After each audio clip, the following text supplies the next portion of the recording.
everybody, this is Shar from Pintentional Living, and today's show I'm going to be focusing on using Pinterest for meal planning. Specifically, I'll be sharing 5 little tips that I've been using that have helped me become a more effective meal planner using Pinterest.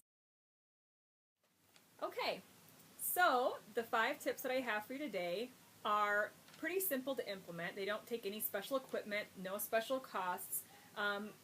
You will need a smartphone for one of the tips, but most people have that anyway. So let's go ahead and get on to the 5 tips and you can get meal planning.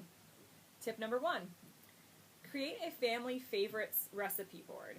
If you're anything like my family, there's about 20 or so dishes that we prepare every month, regardless of what I meal plan. They just seem to be things that are tried and true, easy recipes that I always seem to come back to, the old reliable ones. So an easy way to keep your meal planning organized is to have a board where you keep some of those recipes handy so you can just go and grab them and find them real quickly. So I suggest starting with about 20 main dishes recipes, about 10 side dish recipes, and 10 snack and dessert recipes. And that way you have a nice little foundation of recipes to go to each time you want to work on your meal plan. I do mine by the month. Some people meal plan by the week. It really depends on whatever works for you. So you can try by the week, try every 2 weeks, and just see what best fits your style. Okay, tip number 2. However you choose to organize your recipes, organize them well.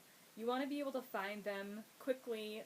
You don't want to waste your time digging around all kinds of boards wondering where's that chicken recipe or whatever it is.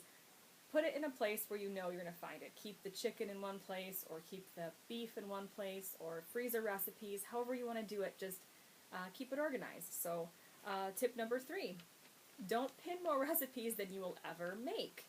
I know that seems like a common sense thing, but I know it's easy to get on there when you're hungry and pin hundreds of interesting and tasty recipes, but if you're not actually going to make them, don't pin them.